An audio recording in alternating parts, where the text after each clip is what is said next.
السلام علیکم ورحمۃ اللہ وبرکاتہ۔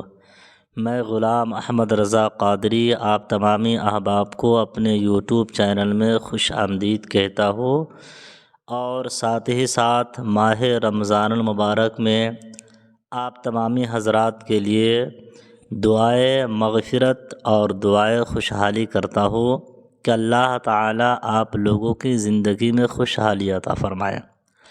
روزوں کے احکامات اور مسائل میں بیان کرنے جا رہا ہوں۔ سب سے پہلے آپ جان لیں کہ کن لوگوں پر روزہ فرض ہے۔ تو ماہ رمضان کے روزے رکھنا ہر عاقل بالغ مسلمان مرد عورت پر فرض ہے، اور روزے رکھنے کی شرائط یعنی روزے رکھنے کی کچھ شرطیں ہیں۔ اگر آپ اس پر کھڑے ہیں تو آپ کے اوپر روزہ رکھنا ضروری ہے۔ جیسے روزے کی نیت کرنا۔ اگر آپ صبح سے لے کے شام تک کے یوں ہی کھانا پینا بند کر کے رکھے اور روزے کی نیت اگر آپ نہیں کرتے ہیں تو آپ کا روزہ نہیں ہوگا۔ اسی لیے سب سے پہلے ضروری ہے کہ آپ روزے کی نیت کریں۔ روزے دار کو روزہ رکھنے پر قدرت حاصل ہو، یعنی اتنی طاقت ہو کہ وہ روزہ رکھ سکے، اور روزہ میں رکاوٹ بننے والی کسی بھی امر سے خالی ہو، یعنی وہ بیماری پریشانی سے دور ہو، اس کے جسم کے اندر اتنی طاقت ہو کہ وہ روزہ رکھ سکے۔ اب کن لوگوں پر قضا لازم ہے؟ بہت سارے ایسے لوگ ہیں جو رمضان المبارک میں روزہ نہیں رکھ پاتے ہیں کسی مجبوری کی وجہ سے، تو بعد رمضان ان پر قضا لازم آ جاتا ہے۔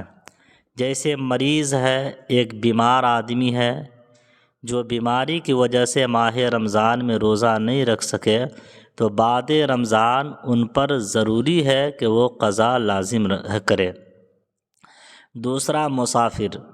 ایک مسافر جو سفر کرتا ہے، سفر کے درمیان وہ روزہ نہیں رکھ پاتا، تو بعد رمضان ان پر قضا لازم ہے۔ حاملہ و دودھ پلانے والی عورت۔ بہت ساری عورتیں ہیں جو بچے کو دودھ پلاتی ہے، تو اس بات کا خدشہ ہو، اندیشہ ہو کہ اگر روزہ رکھے گی تو دودھ خشک ہو جائے گا، یا بچے کی پریشانی بڑھ جائے گی، یا بچے کو تکلیف ہوگی، تو ایسے حالت میں عورت ماہ رمضان میں روزہ نہیں رکھے گی اور بعد رمضان اس کی قضا کرے گی۔ حیض و نفاس والی عورت۔ ماہواری جو عورتوں کو مہینے میں آتا ہے، اس کی وجہ سے ماہ رمضان میں ان پر اس حالت میں روزہ رکھنا ضروری نہیں ہے، اور ان حالت میں روزہ ہوگا بھی نہیں، تو اس روزے کی قضا بعد رمضان رکھنا ہے۔ کن لوگوں پر فدیہ لازم ہے؟ یعنی بہت سارے ایسے لوگ ہیں جو کمزوری کی وجہ سے یا کسی ایسی بیماری جس کی شفا یابی کی امید بھی نہیں ہے، تو اب وہ روزہ تو نہیں رکھ سکتے ہیں، تو روزے کا فدیہ ادا کر سکتے ہیں۔ تو اس کے بارے میں کتابوں میں آیا ہے کہ اتنا ضعیف آدمی ہو کہ جو نہ چل سکتا ہو، نہ بول سکتا ہو، اور بہت ہی کمزور ہو، وہ شخص روزہ نہیں رکھے گا اور اس کا فدیہ ادا کرے گا، تو اللہ تعالیٰ کی ذات سے امید ہے کہ اللہ تعالیٰ اسے معاف فرمائے گا۔ جو لوگ روزہ نہیں رکھتے ہیں وہ فدیہ اس طرح ادا کرے کہ یعنی 2 وقت ایک مسکین کو پیٹ بھر کے کھانا کھلائے، یا ایک صدقہ فطر کی مقدار کسی مسکین کو دے۔ صدقہ فطر کی مقدار 2 کلو 45 گرام گیہوں، یا اس کی قیمت کسی فقیر غریب انسان کو دے تو فدیہ ادا ہو جائے گا۔ یہ فدیہ ادا ہو جائے گا۔ کن لوگوں پر کفارہ لازم ہے؟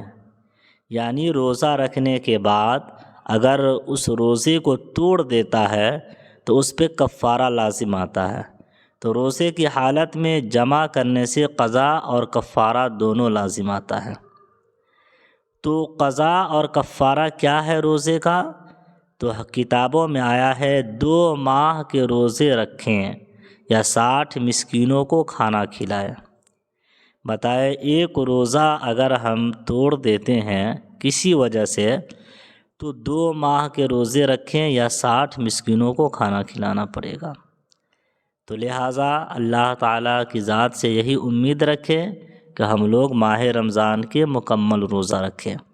اب وہ امور جانتے ہیں جن سے روزہ ٹوٹ جاتا ہے، جیسے جان بوجھ کر کھانے پینے سے روزہ ٹوٹ جاتا ہے، جان بوجھ کر قے کرنے سے بھی روزہ ٹوٹ جاتا ہے، حیض و نفاس کا خون آ جانے سے روزہ ٹوٹ جاتا ہے، جان بوجھ کر بیداری کی حالت میں منی خارج کرنے سے بھی روزہ ٹوٹ جاتا ہے، یا غذا بخش یا خون کا انجیکشن لگوانے سے بھی روزہ ٹوٹ جاتا ہے۔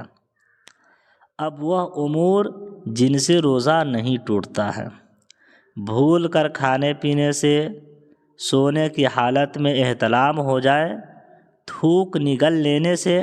بہت سارے لوگ کہتے ہیں کہ تھوک نگل لیا تو روزہ ٹوٹ جائے گا، ایسا نہیں ہے۔ بلا قصد خود بخود قے آ جانے سے، اگر قصداً نہیں بلکہ اچانک بھولے سے یا کسی وجہ سے اگر قے آ جائے تو روزہ نہیں ٹوٹتا ہے۔ خوشبو لگانے یا سونگھنے سے، مسواک کرنے سے، سر یا جسم پر تیل لگانے سے۔ بہت سارے لوگ کہتے ہیں کان میں تیل ڈالنے سے روزہ ٹوٹ جاتا ہے یا جسم میں تیل لگانے سے روزہ ٹوٹ جاتا ہے، ایسا نہیں ہے۔ دانت سے خون نکل آئے تو بھی روزہ نہیں ٹوٹے گا۔ آنکھ یا کان میں دوا ڈالے، آنکھ میں سرما لگائیں تو بھی روزہ نہیں ٹوٹے گا۔ آنکھ میں دوا ڈالے یا کان میں دوا ڈالے اور آنکھوں میں سرما لگائے تو روزہ نہیں ٹوٹتا۔ بوقت ضرورت خون کا ٹیسٹ کروانے سے بھی روزہ نہیں ٹوٹتا ہے۔ بطور علاج ایسا انجیکشن جو کھانے پینے یا غذا کا بدل نہ ہو، اس سے بھی روزہ نہیں ٹوٹتا ہے، خواہ وہ مریض کے پٹھے پر لگایا جائے یا نس میں لگایا جائے۔